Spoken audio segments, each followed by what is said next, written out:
Versão brasileira, pois ora bolas. Oi, e aí pessoal, aqui é André Mário e bem-vindos a mais um vídeo. Neste canal, nós damos dicas de como aprender um idioma, vlogs, canções brasileiras em inglês e muito mais. Então, se você é novo por aqui, definitivamente se inscreva.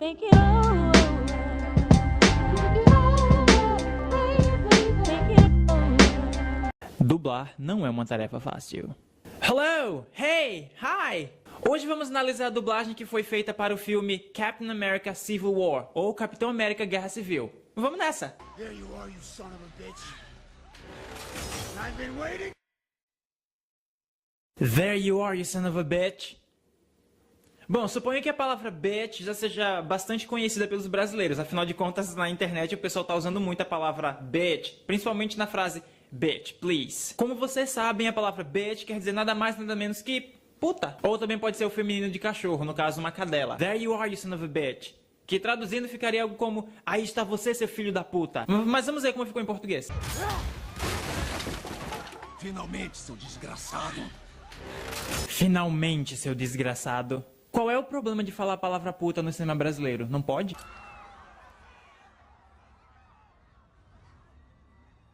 Drop it. Or I'll drop this.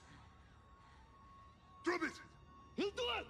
Bom, nessa cena, o que eu separei de interessante para falar é o seguinte. Note que os caras que estão contra ela, né, contra uma das mocinhas do filme, estão falando do inglês, claro, né, mas com um sotaque estrangeiro, pois eles não são de um país, do mesmo país que eles, por exemplo, que os Vingadores. Vamos ver se isso foi mantido na dublagem. Eu duvido que tenha sido mantido. Vamos ver.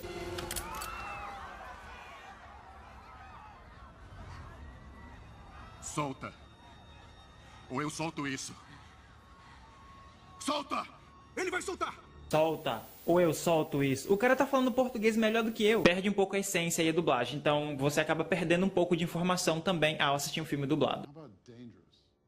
What would you call a group of US-based enhanced... What would you call a group of US-based blá blá blá? Note que a palavra que ele está usando é US-based.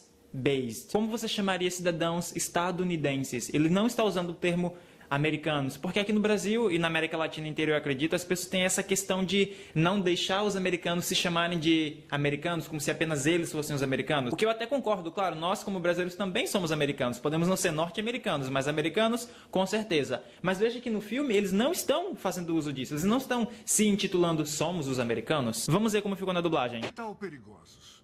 Como chamaria um grupo de aprimorados residentes americanos que... Residentes americanos. Veja que o problema nessa ocasião não foram os americanos que se auto-intitularam americanos, somos os únicos americanos. Eles no original se chamaram de estadunidenses, ou US-based, como eles falaram na versão original. Mas em português, na versão dublada, eles usaram o termo americano. Então não vamos reclamar apenas dos americanos que usam o termo, mas também do próprio cinema brasileiro, da própria mídia brasileira que usa o próprio termo americanos para se referir apenas aos cidadãos estadunidenses. Qualquer tipo de tradução nunca é passada 100% exatamente a mesma mensagem que se passa no original. I suppose neither of us is used to the spotlight. Well, it's not all. I suppose neither of us is used to the spotlight. Vejam novamente que o ator que faz o Pantera Negra, ele está falando também com um sotaque que é um sotaque estrangeiro. É um estrangeiro falando inglês, não é um americano ou um inglês ou um australiano, qualquer pessoa que seja de um país de língua inglesa que está falando inglês. Só que esse ator, ele de fato é americano, ele nasceu na Carolina do Sul. Então ele é americano, ele poderia sim falar com sotaque, mas para o personagem, que é de um local mesmo que fictício, mas que fica na África, então ele está fazendo esse sotaque estrangeiro para falar inglês, o próprio idioma dele, mas é um personagem. Unless you need to move a piano. Baba. Yeah. Miss Ramanov. King T'Chaka, please allow me to apologize. Agora, na mesma cena, o pai do personagem africano chega, que também tem o mesmo tipo de sotaque, afinal de contas, uma pessoa com o nome Rei T'Chaka não poderia ter um sotaque que não fosse um sotaque estrangeiro. That is the future calling. That's the future calling. Such a pleasure. Such a pleasure. Again, though, the Tsasilei, Ukagam Shela. Agora veja que nessa parte eles começam a falar no próprio idioma, supostamente materno deles, o dialeto africano ou a língua africana, que eles falam como personagens, né, na trama. Mas vamos ver como ficou essa mesma cena agora em português, com a dublagem. Suponho que não fiquemos confortáveis sob holofotes. Suponho que não fiquemos confortáveis com holofotes. Ou seja, não tem emoção nenhuma de ouvir o cara falando inglês com um sotaque estrangeiro para representar o local de onde ele vem. Ou seja, em português você também perde essa informação de que ele tem um sotaque estrangeiro que remete ao local de onde ele é. Até agora parece estar indo muito bem. Considerando sua última viagem a Capitol Hill, não imaginei que estaria confortável entre essas pessoas. A menos que tenha que transportar um piano. Agora o pai dele chega falando português tão bem quanto ele. No original ele também fala inglês muito bem, obrigado. Tem apenas um sotaque estrangeiro que remete ao país de origem deles. Mas na dublagem não tem nada disso, não existe. Você não precisa dessa informação. Daí o Homem-Aranha pergunta... Captain, what should I do? O que eu devo fazer? Ele está seguindo instruções do Homem de Ferro, né? Aí o Homem de Ferro fala para ele, o que a gente combinou, web them up.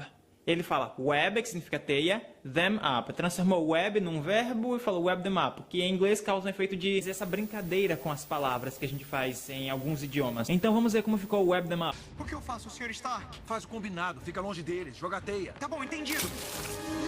O que a gente tinha combinado, fica longe deles. Joga teia. Ou seja, o web them up virou joga teia. Na minha humilde opinião, perdeu um pouco aí da graça que tem falar web them up, transformando apenas em joga teia. Alright, now I'm pissed. É uma palavra um tanto pesada que você não deve usar em um ambiente formal, um ambiente em que seja exigido de você um certo nível a mais de educação, ou pelo menos de polidez. I'm pissed é como, agora eu fiquei puto. Now I'm pissed. Mas vamos ver como ficou esse pedacinho de cena na dublagem. Agora eu tô irritado. Não sei se vocês sabem, mas a palavra shit em inglês, apesar de querer dizer merda, é um pouco mais pesada, inclusive que outras palavras que começam com F aí em inglês. Depende do lugar, claro. Então ela pode ser mais pesada e ela realmente é uma palavra um pouco mais educada. Caraca! Como é que você consegue transformar um puta merda em um caraca? Coisas que só a dublagem brasileira faz por você. Are you Tony Stank? Yes, this is Tony Stank. Como vocês já sabem, o Stan Lee sempre aparece nos filmes que ele dirige, e não foi diferente nesse. Então, nessa cena, que é uma das últimas cenas do filme, ele bate na porta, ele tá como carteiro, né, que veio fazer uma entrega, e pergunta se tem um tal de Tony Stank lá. Vocês sabem que o nome do Homem de Ferro não é Tony Stank, é Tony Stark. E é perfeitamente aceitável que uma pessoa confunda a palavra Stark com Stank. Afinal de contas, ela só confundiu o R com um N. Ou seja, se você está escrevendo à mão, é super comum que as pessoas em inglês confundam o R de alguém, que pode estar um pouco mais caído para o lado, parecendo mais um N do que um R. Então, é super aceitável que uma pessoa idosa, principalmente uma pessoa idosa, confunda essas duas palavras. Daí de Stark virou Stank, que em inglês, além de a palavra stank significar o verbo stank no passado, que quer dizer feder, então fedeu ou fedia, né? Também quer dizer, também significa um adjetivo, então é como se ele tivesse dito, por acaso aí mora algum Tony fedido? E é por isso que a cena fica um pouco engraçada. Mas vamos ver como é que ficou em português, na dublagem? Você é o Tony Sterco? Esse é Tony Sterco. Agora me fala, como é que você vê a palavra Stark, escrita em lugar, e você tem a pachorra de confundir com esterco? O som da palavra até que parece, mas a palavra escrita Stark está muito longe de esterco. Apesar da cena ter ficado igualmente engraçada no meu ponto de vista, ainda assim não faz muito sentido que uma pessoa, por mais que seja idosa, tenha confundido Stark com esterco, porque são palavras que são diferentes, visualmente são diferentes, apesar de que o som seja igual, mesmo assim não teria como você confundir. Você tá lá escrito Stark e você lê esterco. Entendeu? Não faz muito sentido, mas mesmo assim a cena ficou tão engraçada quanto. Você pode ter rido se você assistiu dublado, mas mesmo assim você não entendeu a piada. Mas mesmo assim você não pegou a piada no original e teve que se contentar com o Tony Esterco. Anyway, isso tudo é apenas a minha opinião. E você, o que acha? Leave a comment below. Se você gostou do vídeo, hit like. O quê? Você ainda não é inscrito do canal? Subscribe now. Qual será o próximo vídeo ou série aqui neste quadro? Descubra no próximo vídeo. Goodbye!